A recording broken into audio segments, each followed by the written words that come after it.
Halo, jumpa lagi di kelas IPA online kelasku prestasiku. Hari ini kita akan membahas materi gangguan atau kelainan pada sistem peredaran darah dan upaya untuk mencegah serta menanggulanginya. Apa saja yang akan kita pelajari hari ini? Yang pertama, gangguan pada sistem peredaran darah. Dan yang kedua adalah upaya untuk mencegah atau menanggulanginya. Mengapa penting kita mempelajari ini? Mempelajari materi ini akan membantumu memahami berbagai gangguan pada sistem peredaran darah, penyebabnya, dan upaya untuk mencegah atau menanggulangi. Pernahkah kalian mendengar seseorang yang terkena serangan jantung atau penyakit stroke? Serangan jantung dan penyakit stroke adalah peristiwa yang terjadi karena adanya gangguan pada sistem peredaran darah. Apakah ada gangguan lain yang terjadi pada sistem peredaran darah? Bagaimana cara mencegah dan mengatasi gangguan tersebut? Agar kamu dapat memahaminya, ayo perhatikan penjelasan berikut ini. Yang pertama, jantung koroner. Jantung koroner merupakan salah satu penyebab utama terjadinya kematian, baik di negara maju maupun negara berkembang. Tahukah kamu apa yang menjadi penyebab terjadinya penyakit jantung koroner? Perhatikan gambar berikut. Penyakit jantung koroner terjadi jika arteri koronaria tidak dapat menyuplai darah yang cukup ke otot-otot jantung. Ini adalah gambaran jantung manusia, dan arteri koronaria itu ditunjukkan bagian ini juga ada di bagian sini.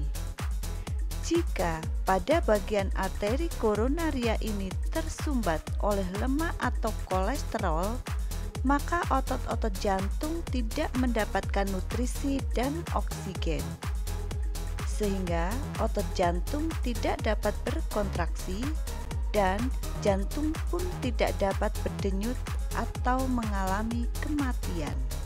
Gejala orang yang mengalami penyakit jantung koroner antara lain dada terasa sakit, sakit pada bagian lengan dan punggung, nafas pendek, dan kepala pusing.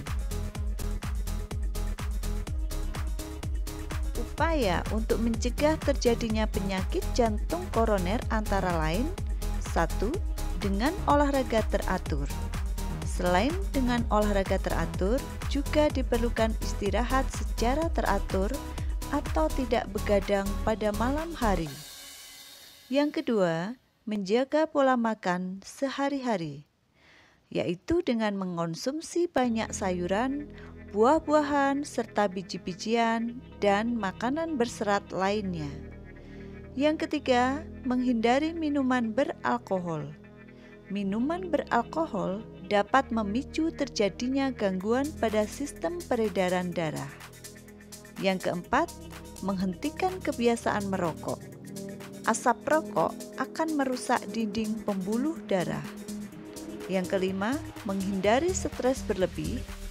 Stres dapat menyebabkan naiknya tekanan darah dan meningkatnya denyut jantung. Dan yang keenam, menjaga berat badan dalam kondisi ideal. Yang kedua, stroke.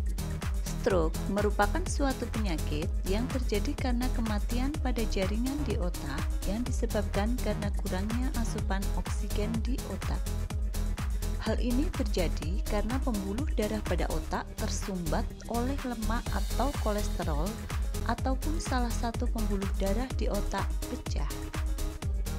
Perhatikan gambar berikut.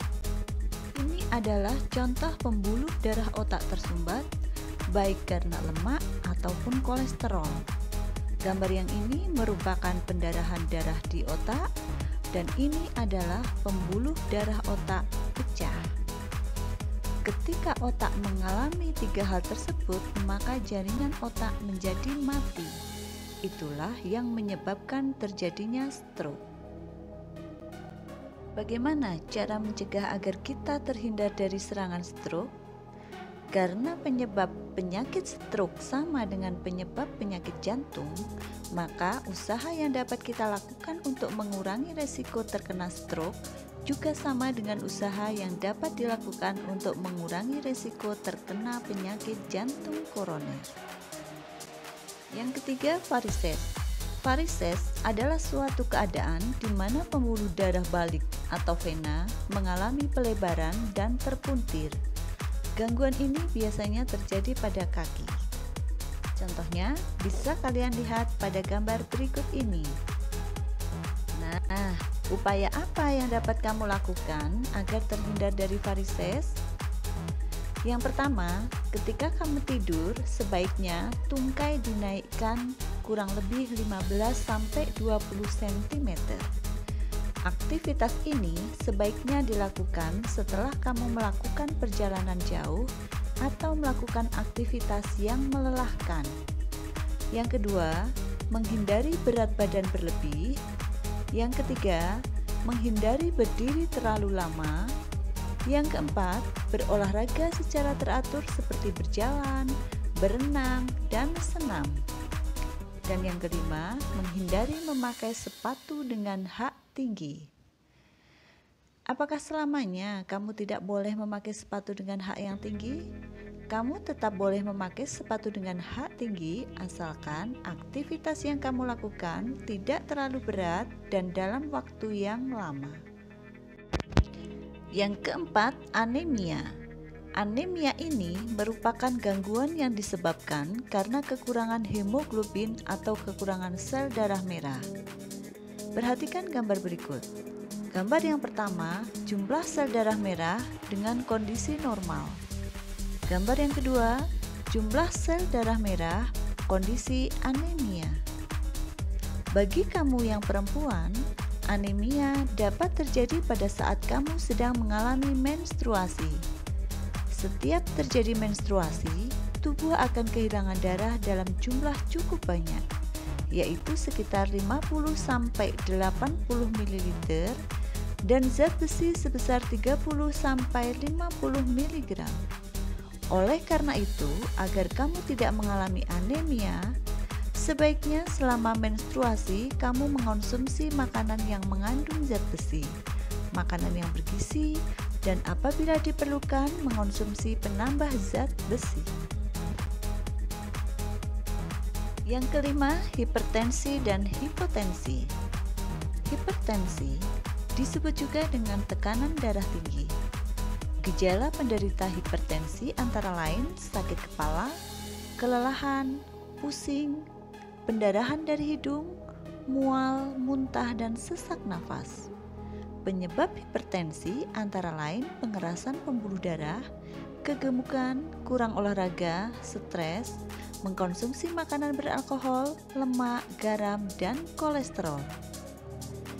Upaya untuk mengatasi atau mencegah hipertensi adalah dengan selalu berusaha berat badan ideal, menghindari mengkonsumsi alkohol, makanan berlemak, dan harus rajin olahraga. Hipotensi. Hipotensi adalah tekanan darah rendah. Gejala penderita hipotensi adalah sering menguap, sering pusing, penglihatan terkadang kurang jelas atau berkunang-kunang, berkeringat dingin, merasa cepat lelah, denyut nadi lemah, dan tampak pucat. Upaya untuk mengatasi hipotensi ini adalah dengan minum air putih dalam jumlah cukup banyak, sekitar 8-10 gelas per hari, minum minuman yang dapat meningkatkan tekanan darah, misalnya kopi, dan berolahraga secara teratur. Demikian pelajaran kita hari ini. Selamat belajar dan terima kasih.